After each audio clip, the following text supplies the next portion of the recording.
Hey, how's it going, everybody? Yoshi the Euro here. So, I got another video for you today. And surprise, surprise, this is another reason on why I hate Marxists. And I'm pretty sure a lot of y'all are going to be like, oh man, this man's complaining about another Marxist. Why don't you talk about something else? Why don't you complain about capitalists? You want to know why? I'll tell you why.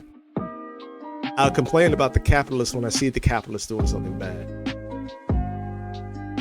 However, when I've experienced backstab after backstab after backstab from Marxists, you're getting it. And then on top of that, I know I don't have to cater to what you actually say because one, you're not a fan. Two, you don't watch my videos. Three, that last guy, that Nimrod, Mr. Bully Boy, who clearly is a boy, talking about making schizophrenic posts all over my channel talking about why don't you do this, why don't you do that, why don't you cover a video about black people siding with racists. It's like, I already did. It's the video called The Qualifications of a Genuine House Negro. Oh, but you clicked on every other type of video that paints Marxism as a bad thing, but you ignored those. You ignored the videos that criticize Candace Owens and Myron Gaines and Nick Fuentes. You ignore those, but you went to anything that demonized Marxism while saying I don't demonize people like that. I mean, why didn't you click on my Christ is King versus Christ is King video? I mean, it talks about the very people that you hate. You know, the ones that weaponize. Oh wait, you weaponize Christianity the same way that they do. Why didn't you click on my video criticizing Andrew Williams? Is it because despite the fact that he's talking about cleaning up the black community, which I'm pretty sure, you know, you find that offensive and you think he's racist, do you just agree with him because he shits on Israel and thinks the Jews control the world? I can only assume that. Why didn't you click on my video about should Christ be back in schools? It's like, clearly I have a different position than most people saying that Christ should be back in school. Like, do I agree it should be back in school? In terms of the individual, yes, but not in terms of state-sanctioned Christianity. I know not to cater to people. I know not to cater to people like you, because if I do, I don't get nothing for it. You want me to treat you like an abusive father, like a child to an abusive father, like they want their attention, despite the fact how abusive they are. But unfortunately for you, I had closing with my father, so I don't want your attention. So with that out of the way, let's just go ahead and get into the story of, again, why I have a very general disposition towards Marxism. So this one's a little bit more recent. This is like around 2022, when I was working at a place called Ari Jones Technical Solutions. When I first applied there, it was a little small warehouse in a little busy area on where, you know, I live at. Not too far. Great location. It was only a 10-minute drive there. Perfect for me. Once I got there, you know, I was going through the training, you know, trying to understand their system because, you know, the job I took up was repairing computers, right? So I was a service technician. So my responsibility was to monitor the ticketing system that they had for all the schools in our district. So I covered a lot of the schools within our district, the whole kit and caboodle. And at that time, it was me and one other guy, right? So we're going through the training, and my trainer, whose name was Robert, he saw the potential in me. He's like, okay, I know for a fact, like, you're good because you have a really, really good resume and a really good background. But like the other guy, like even I was watching him, and as we were going from school to school, and you know, he'll hand me a laptop and he knows how like I use VMI. I was checking all the ports, checking everything, notating anything, like any type of physical damage that's actually on the device before we actually did something, and knowing how to diagnose the unit. He's like, okay, I don't have to worry about you. It's the other guy he had to worry about. Like he had to stop almost every 3 to 5 minutes to let him know, like, okay, you're messing up on this, you're messing up on that, you're messing up on this, you're messing up on that. And I think it was like after a week of us going through the training of, like, you know, training through him and under him on how to do the service calls through the app and everything. He pulled me into a room by himself, into the office with him by himself. And he said, I honestly do believe you have a lot of confidence. Like, you know what you're talking about. You know what you're doing. The other guy, I don't really trust. And this was the one thing I really like about Robert. He was a no bullshit kind of guy. And to be honest, he was one of the real reasons why I am the person who I am today. Okay? Because during our training, I forgot what it was, but I think it was something along the lines of like, you know, he would point something out that we mess up on. But then when we point something out, he's like, no, I didn't do that, yada, yada, yada. And I called him out on that. I said, okay, I understand, like, we'll mess something up, but like when we point out something that you do, you need to take that on the chin. And he's like, you know what? You're right. I understand that. And he said, you know what? I'm sorry. But then he also called me out on my bullshit. And I said, you know what? You're right. And I'll improve on that too. And that's what I really liked about Robert. He was a no bullshit kind of guy. So fast forward, I got the position, right? But unfortunately, the other guy, they didn't want him doing the service the service work because I think it took him a lot longer to finish the certifications for Lenovo and HP and Dell. And on top of that, like after he finished it, they just kind of stuck him to like doing warehouse work. So I was just doing all of the service tickets for all the school districts by myself. And it may sound like a lot of work, but I can tell you one thing. It felt the most liberating. And not only the most liberating, it felt like I finally found a place where I actually belonged. You know what I mean? Like, you ever had like that job where it's like, you think it's one of those jobs that you're going to go in, you know, you're surrounded by people you hate. You don't want to be there because you got to do this thing that nobody else wants to do and all this stuff. No, every time I go there, I just always look forward to going to work every day, knowing that there was going to be like 5 or 8 tickets on the ready for me when I walk into my office, turn on a computer, look at the emails and go, okay, I got 8 of these locations to go to. Let's map out my route, plan them accordingly, look at the tickets, see if they're easy ones or something that actually require a lot of diagnosing, and it's going to require for me to order a lot of parts too.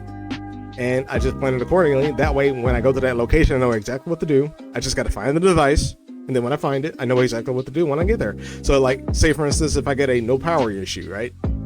I know the first thing to do, check it, VMI, see if there's any spill or anything like that, right? And then what I'll do is I'll take the AC adapter, plug it up, hold down the power button for about 10 to 20 seconds. And if it reboots, then that's pretty much all it was. It was just power outage. And you just drain the fleet power out of the motherboard. And then oftentimes, if that didn't work, then obviously the motherboard was like defected or something like that. But that's when you like take off the base cover and you see if there's like any physical damage or spill damage or anything on the motherboard in the back. And then sometimes the memory would just be like slightly taking out just a little bit. It's not like seated properly. You just take that out, you just reseat that back in, and it's all good to go, you know? Sometimes it'll be like really simple stuff, and then sometimes it'll honestly just be the motherboard just, you know, just not working. And, you know, usually I'll get like 8, 7 tickets a day. And if it's like really simple work, like I could just blow through them all if I really wanted to. But I decided to like kind of slow down because while it was necessary to get to those tickets that day, it wasn't like necessary. So I could do like 5 of them or 6, right? And I could save the other 2 for like the next day, you know? So I can like pick and choose like what type of tickets I want to deal with and what others I don't want to deal with. So it was a really good job. Like I would honestly say it was my dream job. And the people that I was working with, like, you know, Robert, Jose, City. Oh, he was a really cool guy. And a lot of the other warehouse workers, I really did enjoy their presence. Like I really did enjoy working around them. Like, especially when we didn't have any work, like we would just sit in the warehouse, just getting paid, you know, shooting the shit, talking about politics, talking about real stuff, you know. And it was especially around that time, because I was thinking like, oh man, the second we bring up politics, it's gonna be fucking hell. No, like we actually had a conversation about going at each other's throats. Like it was very refreshing being able to have like a workplace where you can openly have like conversations with people like that. And like, did I have someone like someone from the LGBT? Yeah, I did. Like, I think her name was Tanya, if I remember correctly. And she thought like I was like one of those mega ultra hardcore like type of, you know, conservatives where it's like, oh, you're gay, so you need to rebuke. And it's like, no, I don't really get, I don't like, to be honest, like any guy that's like angry at a lesbian like really hates women. Like like they don't like vagina, bro. Like they don't like vagina. And she was like, oh man, like you pretty cool. Like I can get along with you. So there are some people that are left leaning that I can get along with. I think she was more liberal than she was Marxist. So I can actually tell like when someone's like really infected with Marxism or not. But there was one person, and her name was Brene, and she was the floor lead of the warehouse. So basically she ran the whole operation. She was a black woman who was fat, emphasis on fat, who was a Marxist at heart. Like you could tell that she was a Marxist, and the reason why I could tell that she was a Marxist is because when we didn't have any work, right, and we started shooting shit about politics, like everyone in the room, you know, mostly guys, even, you know, Tanya, who was a lesbian, she was like, yeah, you know, Trump cool, you know, and all that stuff. Man, we don't really mess with the Democrats and everything. She was the only one that was like, nah, I don't like Trump because, you know, this, that, the hoax, the both sides are fine people, you know, hoax and all that other crap. Like she was spitting all the talking points, just like saying clearly like she does not independently think for herself. And I remember we all had to like work together to let her know, like, hey, no, you know, that ain't the truth of what he actually said. You know, we had to show her the video of Trump saying he's not talking about the white supremacists and the neo-Nazis. He's talking about the people that were there to talk about the statue and to preserve the statue or to get rid of the statue, minus the white supremacists and the neo-Nazis. And she was like, oh, but I still don't like, I'm like, okay, whatever, woman, like, whatever. And I remember the next day I was in my office and I was on the internet, you know, just chilling, just doing whatever I want. Because I was even on the computer, like I used to have like a little USB where I had all my emulators on it, and I would just bring it in the office and I'd just be playing video games on the computer because they didn't care. And, you know, Maddie, who was also my supervisor over Robert, so they were both my supervisor. They knew, they didn't care. They're like, whatever, like he does the job. He does it awesomely, like no complaints from any of the customers. So we don't care. As long as he's doing his job, we don't care. And I remember her coming into my office like, hey, George, you got a moment? You got a moment for me to talk to you? And I was like, yeah, sure. Go ahead. What's up? And she was like, you ever feel like this place is racist towards black people? And I'm like, no, but go ahead, shoot your shit. What do you mean? Because I'm like, if we look at the work floor, I'm black, you're a floor lead.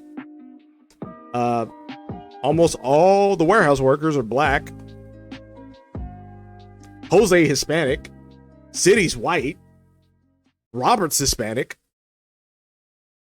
What are we talking about here? And she's like, no, I understand that. But what I'm talking about is, you notice how they don't like, you know, like having black people in the same position as Maddie and them. And I'm like, did you not go to the website? Because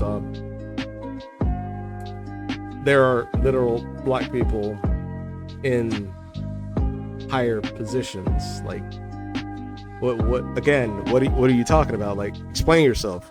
Because like you just kind of rambling. And she's like, well, Well, I understand like they have black people, but they don't have a black woman where I can see myself. And I was like, oh Lord, you one of them cats. I was like, okay, well, here's a question I have to ask you. If you feel like this place is racist, why are you here? You're free to leave. If you feel like this is a modern plantation, get out of here. And she's like, well, I don't want to do that. I said, oh, why you don't want to do that? Explain to me. Why is it you don't want to escape the plantation? And she's like, well, the reason why I don't want to leave the job is because, well, this job lets me, do whatever I want. I can come in at any time. They give me a lot of leniency. Like if there's something wrong with my kid, I can do this, I can do that, I can do all, I can build like, they're very lenient with her. And I was like, oh, okay. So I said, now don't take offense to what I'm about to say here, because I am only relaying to you what you conveyed to me. So you cannot under no circumstances be offended by what I'm about to say here. And I said, are you ready? And I even asked her, I said, do you want me to sugarcoat it? Or do you want me to tell you how it is? And she's like, no, tell me how it is. So like, cause I actually do trust her. I said, okay. I said, so essentially the only reason why you don't want to leave this job, despite the fact that it being a modern plantation, is because you're a house Negro and your master gives you just enough slack for you to move around the backyard freely. And she's like, damn, George, you didn't have to say it like that. I'm like, no. Don't get offended. Again, like I said earlier, I'm only relaying to you what you conveyed to me. Okay? So since you conveyed all that information to me, I can only take it as that. I can't take it as you being, a slave. I can't take it as, you coming in here with the best mindset and then you being abused. I can't take it as you being a victim. I can only call you exactly what you called yourself. So you're going to have to deal with that. So you could do either one or two things. And I told her this, so that you can do one or two things. You can either change that mindset, right? And do your job and be the best person you can be as a floor lead, or you can maintain that mindset and show people how much of a house Negro you really are. And I believe she chose the latter, because after that, that's when we started getting so many of our warehouse workers just leaving, because, they would often pay attention, like, she wants them to come in on time at 7, but, she can come in anytime she wants. So they see that, then they replicate it. Then they end up getting written up, but they don't do anything with her. And a lot of them ended up getting fired because of that, but they didn't fire Benet for some reason. And I kind of called bullshit on that. And we ended up recycling so many warehouse workers because of that. Because, they'll see her coming in at any time, and then they'll replicate that, and then they get written up. And because they get written up, they get fired. Like no recourse, no action, no nothing. So I went about it myself to let the new warehouse workers know, like, hey, I understand you see her coming in at any time, but don't copy her. Like, don't think just because she comes in anytime she wants, you can come in anytime you want. Because they're gonna write you up, but they ain't gonna do anything to her. So don't copy her. So I have to relay that kind of information to them. And there was several occasions we'll get so much work to the point we need extra help, right? So they have to fly people over from other locations to our location. And she got into a spat with this lady named Jessica. Real cool cat. I really liked her. Strange taste in incense. God, when she burnt that crap, it smelled disgusting. But I forgot what the name of it was, dragon something, but it was really disgusting. At first I thought the building was on fire, and I was like, what the hell is that smell? She's like, oh, it's just an incense. And could you let people know you're burning that? Because it almost smells like burning fire. Jesus Christ. I'm thinking a computer on fire, something, but I was like, yeah, let us know that before you start lighting that stuff up, And it was just, I remember those two having like such a spat between each other, and she was a black woman too. And I know I'm gonna get a lot of flack for this, but like this is often why I cannot perceive two women as leaders working together, because they don't work that well. Like they're just two cats just trying to, you know, be the big cat in the room, but like they both want to be the big cat, but they can't be both the big cat, you know what I'm saying? Like, and I remember we have so many floor meetings of like them just, and it was just, it wouldn't go anywhere because neither of them would concede on being a bigger person. And I was like, okay, whatever. I'm like, nothing's really gonna change. I'm like, is it okay for me to go ahead and leave because it's already past my 8 hours and I gotta, you know, take these parts to FedEx and get them shipped back to the warehouse? And he's like, yeah, go ahead, just clock out, bro. Like, I say, all right, fine, bye. And later on, I remember it getting even worse and worse and worse and worse, because I found it kind of funny. Like, you know, they would give her so many responsibilities in the warehouse and she would complain like, oh, you know, I get all these responsibilities. I get this, that, but they never want to increase my pay, right? So I'm like, okay, I understand that. But then why is it when they do that to you, you want to do that to other people? Like, why is it when they do that to you, you want to do that to me? You know, I'm being paid as a service technician. I'm not being paid as a service technician and a person that works in the warehouse, you know, working with the computers and everything like that. I was like, so I'm only being paid $17 an hour, but you want me to do service calls and warehouse work, but I don't receive extra pay. So like, what's up with that? Because I'm like, you're fulfilling what I said not too long ago about you being a house Negro, and you looking dead ass like a house Negro. So I'm like, you need to fix that. And she's like, well, but we have all this. I said, I understand that, but which one are you? Are you the freedom fighter or are you the tap dancer? Which one is it? Because I'm only doing what I was hired to do. Nothing more than that. Now, if you ain't got no backbone to tell Maddie, hey, if I'm doing all this, I deserve this pay. If you ain't got the backbone to say that, step down. And I kind of noticed it was like a two-faced kind of deal, because, you know, when I'm out in service, like she'll call me like almost every 2 hours, like, okay, what time are you going to come back to the warehouse? What time are you going to come back to the warehouse? What time are you going to come to the warehouse? I'm like, I don't know. Like, stop calling me so frequently. And it got so bad to the point I had to tell Robert, I was like, hey, can you tell Brene to stop like bombing the work phone about when I'm going to come back to the warehouse? Because I noticed when Robert, you know, comes in, and the only time he'll come in is when I'm sick, and, you know, with me being diabetic and everything, you know, when I'm sick, like I am out of commission. It takes 2 to 3 weeks for me to fully recover. So when I'm sick, he has to come in and take over for me because there's no other technician at the warehouse location. And I noticed that when I come back from being sick, and, you know, he'll stay for a little while to make sure like I can actually handle it. She doesn't try to make him do warehouse work for some reason, but for some reason I'm supposed to be doing warehouse work, because the thing I was doing was I would have like 6 to 7 work tickets, right? And then on my last ticket, the school will be like right next to my house. So I'm like, I'll just park in the parking lot and then wait my 8 hours and then just immediately clock out in 8 hours and just go straight to the house. It's like right there, you know? And I'm like, it wouldn't make any sense for me to go from there to the warehouse, then to clock out, then drive back to that. Like, that doesn't make any sense. Like, it's like my house is like right there. Why even do it?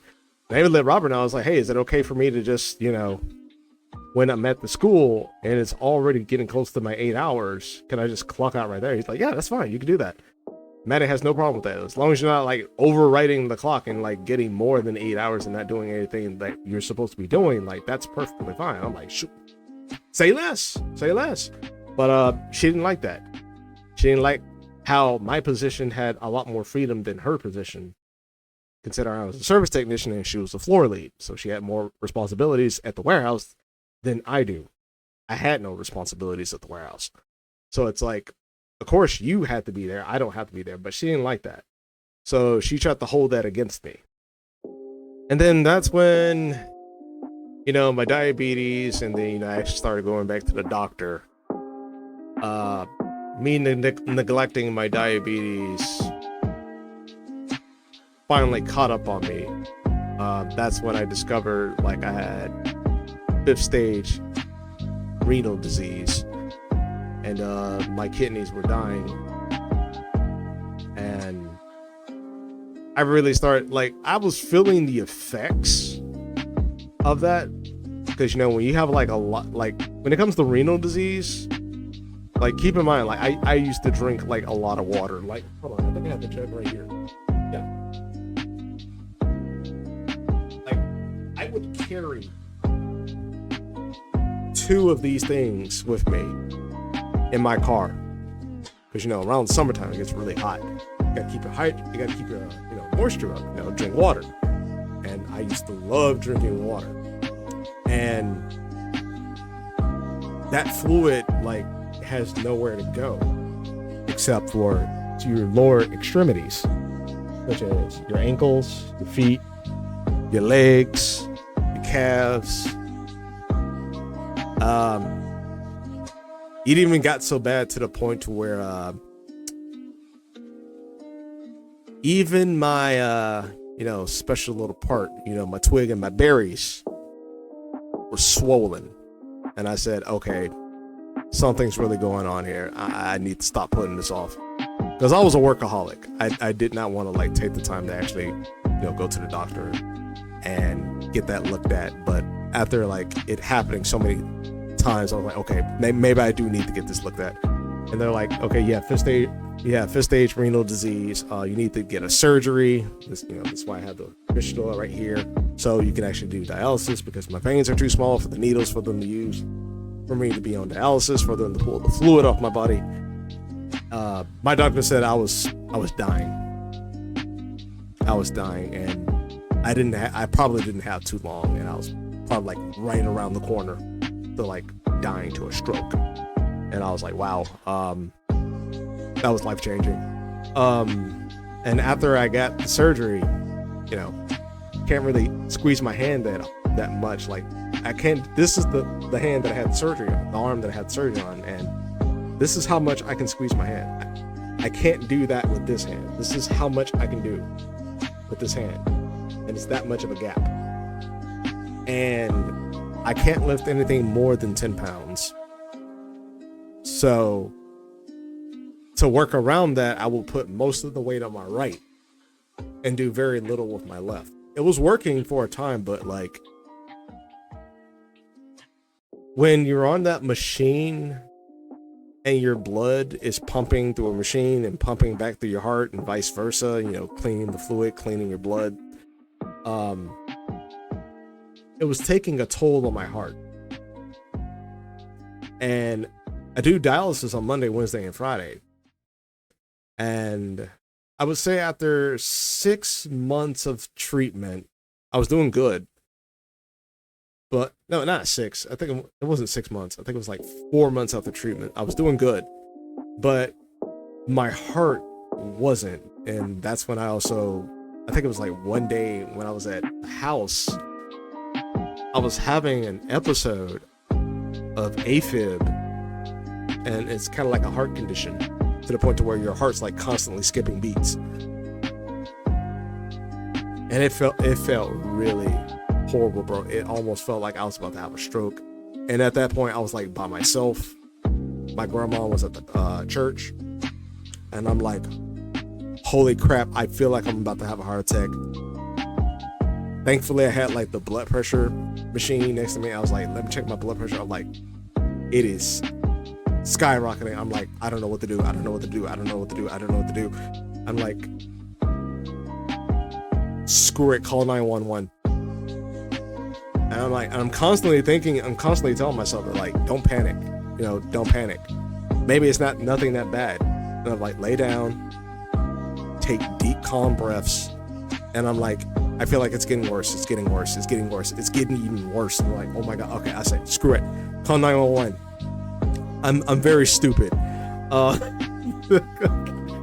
I'm very stupid when it comes to stuff like that. But I called 911. They took me to the hospital. Turns out I had a case of AFib. They had to like shock my heart back into rhythm. And I had to go to a heart doctor. They gave me medication for it, so I was on amiodarone or something like that. I forgot what it's called. I think it's called that. And I took that medicine for about 8 months or so, I believe. And now I'm doing a lot better. And I don't have to take it anymore, so I don't have to worry about like the side effects or having to do another surgery or anything. God bless everyone. God bless. But like with running on the machine, it still kind of runs my heart rate up to like 100. Like back then, it was running at like 116 heart rate, and that's extremely high. Now it only runs like 102, 103, which it's perfectly fine. I don't really experience anything that's bad, but it's to the point to where after I get off the machine, I am extremely tired. So imagine like, you know, it's like, yeah, you're sitting in a chair for about 4 hours, but your heart is running as if you're running for 4 hours. So like once you get off that, it's like you're exhausted as hell, man. And imagine like doing something like that every night after you get off work every Monday, Wednesday, and Friday. And I was letting Manny know like this is like killing me. Like it's so taxing. And I was like, is there a way like I can adjust my schedule? Like I'm perfectly fine with like cutting my hours. And she's like, hey, you know, whatever works for you, man. Like, we don't want to drag you to the point of like being exhausted, because around that time I was doing everything by myself, but thankfully we ended up like getting somebody else, and it was a co-worker of mine from Flex. His name was Mike, real tall dude, real goofy guy. It was a real cool cat. Like once, like we would talk every now and again when we was at Flex, but like when we were working together with each other in like Air Jones, like bro, I honestly wish when I was at Flex, I honestly do wish I was in second shift, because second shift is so much better than first shift. I'm sorry, like hands down, it's so much better. Like you actually meet real people in second shift. First shift is a bunch of shady ass cats.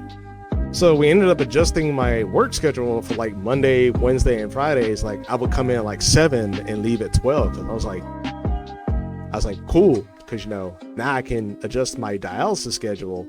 Instead of going to dialysis at 4:30 in the morning, I can go there at like 12, you know. And it still wasn't enough. Like with all the tools I have to carry in my backpack and everything, and you know, working on laptops, and well, the laptops wasn't the problem. It was working on those heavy all-in-one desktops, or like, you know, those Optiplexes from Dell. Like they weren't as heavy with just my right. I could manipulate it with just my right arm, no problem. But it's like over time, it was starting to take its toll. And despite me explaining this to Robert, explaining this to Maddie, explaining this to Mike, explaining this to the coworkers, including Benet, like, she did not care. If we had work, I'm gonna work you like a dog. Like, she didn't care. And it was infuriating, because you know, as much as she would be on my ass trying to make sure I'm doing the warehouse work, the second, you know, she catches a break, her and her boyfriend, like, they would go in the back of the warehouse and, like, you know, hide somewhere with their kid. And that was another thing too that kind of pissed me off, is that they were bringing their kid to work, and they were expecting us to keep that on the down low. And I was like, and I'm like, okay, you know, if something happens to that child in here, like that's 100% your fucking fault, right? And it was just, I just got so fed up with like, old rules for thee, not for me though, to the point to where it was working at my nerves to the point to where I was just right in the middle of the floor with like all the other people. And I just said it right then and right there to everybody, right in her face. I said, get the hell out of my face, you freaking house Negro. And I just didn't care. I didn't care. She looked at me and she's like, oh, I can't believe you just called me that again. And in public too. And her boyfriend was just stunned, floored, flabbergasted, didn't do nothing. Everybody else was like, whoa, what the fuck is happening? And Mike was like, I ain't surprised. I ain't surprised. I'm glad you got it off your chest, bro. He's like, I ain't surprised. And, Cristiano, he was the other supervisor. He was a cool cat too. He was like, hey, you can't be saying stuff like that. And, he had to talk with Maddie, and Maddie was like, hey, take a day off, cool off, because, you can't be talking like that. And I was like, there is no day off after what I just said, because she's going to take it. She's going to use her power against me. There is no day off. I quit. So I gave them back all their USBs. I gave them back all their, tools, tape, and all that stuff. And I said, you guys have a wonderful day. Thank you for the job opportunity. I just don't like that bitch right there. And I left. And I kept tabs with Robert and Dylan, who was the other supervisor as well. And also kept tabs with Mike. And turns out the second I left, the warehouse was planning to close down anyways, right? So, funny thing about that was her boyfriend was, I forgot what his position was, but he was managing the warehouse work and all that other stuff. And they constantly get on his ass not being able to email him. And he got fed up with it too. And I'm like, there's nothing wrong with that. Like, just email them and let them know, because they need the communication. They need to know what's going on.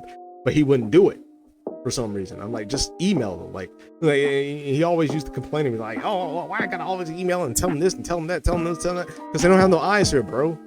You are their eyes. You need to be telling them what's going on around here so they can communicate to their people and let them know that we ain't goofing off. So he didn't want to do his job. He didn't want to do his position. So he ended up leaving, which unfortunately for him, he ended up giving up his severance package. But, his wife, who was Benet, his girlfriend, she ended up getting hers, and they ended up leaving. And then despite the fact them leaving, like, I don't know, I think the warehouse is honestly still open, despite the fact that they said they were actually losing work. And my boy Mike, and I'm glad he actually sticked around too, because he's doing a lot better, and I'm proud of him because not only he's still doing work here, he's also doing work in like their other locations, like in North Carolina, and he's working on like the Chromebooks and stuff like that, and working at the warehouse and working at the HQ and stuff like that. So I'm glad he's moving about and moving forward. But yeah, that's honestly, and people wonder, like, why do you have a problem with Democrats? Why do you have a problem with Marxists? That's why. That's why I have a problem with them. They're not easy people to work with. As much as they always like to do this thing of, oh, we're a family and we have to work together, or oh, we're the same race, so therefore we have to work together. They're always trying to put you at the bottom and themselves at the top. And I said it before and I'll say it again. When there is competition, when there is money, there is no us. There's always me, myself, and I. But they always turn me, myself, and I into our. But when they say our, they don't mean our. They mean our. And then we're going to cut the large part of the circle off, put you away, and take the smaller portion and say, this is our. in terms of our money, our collective, our cause, which is just themselves. Our cause is always my cause. Our money is always my money. I don't trust people with this I don't trust you guys. I'm sorry. Time after time again, you always backstab me. Now, is it because maybe, just maybe, there's just bad examples of Marxists, and there's some good Marxists out there?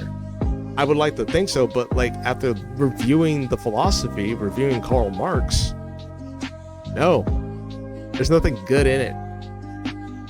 Not a damn thing. When you follow a philosophy that's all about nothing in life matters, life is full of contradictions.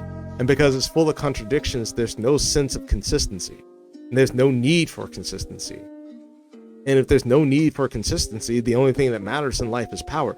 When you live by a philosophy like that, there is no such thing as a good Marxist. There is such thing as a good liar, but there's no such thing as a good Marxist. There is such thing as a Marxist with good intentions, but there's always a Marxist with bad outcomes. And just like that bully boy guy, Bully Boy Adventures, you cannot be a solution to a group of people when you prioritize yourself. You can't be like, oh, we need justice for the children who was sexually assaulted by Epstein.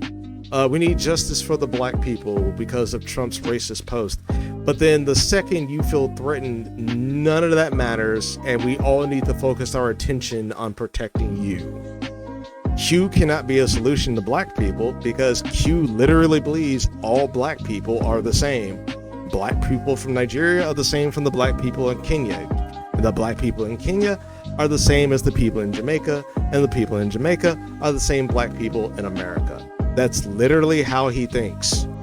Why else is he saying F ICE? Because he thinks the illegals, Somalians, are us, because their skin color is the same as us. But me not accepting them is somehow betraying the black interest. We have nothing in common with those people other than skin color. And you call that your ally. You call that your countrymen. But you don't share their culture. You don't share their religion. You don't share their beliefs, and you don't share their histories. But you call that your brother. What are you? You cannot side with people that think like this. They will betray you. And the second you no longer believe the lie, they will treat you like a lie. Because when it comes to the truth, it has to be treated like a lie because it has to die. To them, there is no power in independence. To them, there is no power in being self-worth. To them, the only power is having other people do it for you. People you hate. People that say two of you is one of us, while one of us is two of you. They believe that's power. So, will I ever work with a Marxist? Not really. Not in a million years. I don't really have a reason nor justification. I mean, if the effort is actually genuine, which is a rare occurrence, and the outcome, which is most important, because I honestly do believe like a lot of Marxists are genuine, but through their stupidity, they hurt you the most. But they don't want you to realize how stupid they really are. Those are the most dangerous people. And Malcolm X said the white liberal is the most dangerous because they're the most hypocritical. They can speak on a subject that they have no understanding of, but because on the morality level, they want to solve the problem, you have to do what they say, otherwise you support the thing they're trying to stop. And when you constantly think like that and you don't have anything outside that realm, you're a bad actor. Like, morality is good and all, but like by itself, you're a bastard. Like, there's so many people throughout history, like Hitler, Mao Zedong, Mussolini, Pol Pot, so on and so forth, Stalin, etc., etc. They all had good intentions. They all had morality. But once they stepped out of morality, they were the dumbest motherfuckers to date. Well, that's it for this video, guys. Do I have any more examples? I may not, maybe. Who knows? But yeah, that's it for this video, guys. Thanks for watching. Leave a like, leave a comment. Let me know what you agree with and disagree with. Like, for crying out loud, let me hear some feedback, guys. Like, leave a comment. I wanna understand what, especially the people that's liking the video. I want to see what you guys are thinking. It's hard to really like get a gauge on it when all I get is a like and no comment explaining, like, do you understand what I'm talking about here? So please, by all means, engagement in the comment section would be really nice. Until again, guys, take care and be safe. And until then, God bless.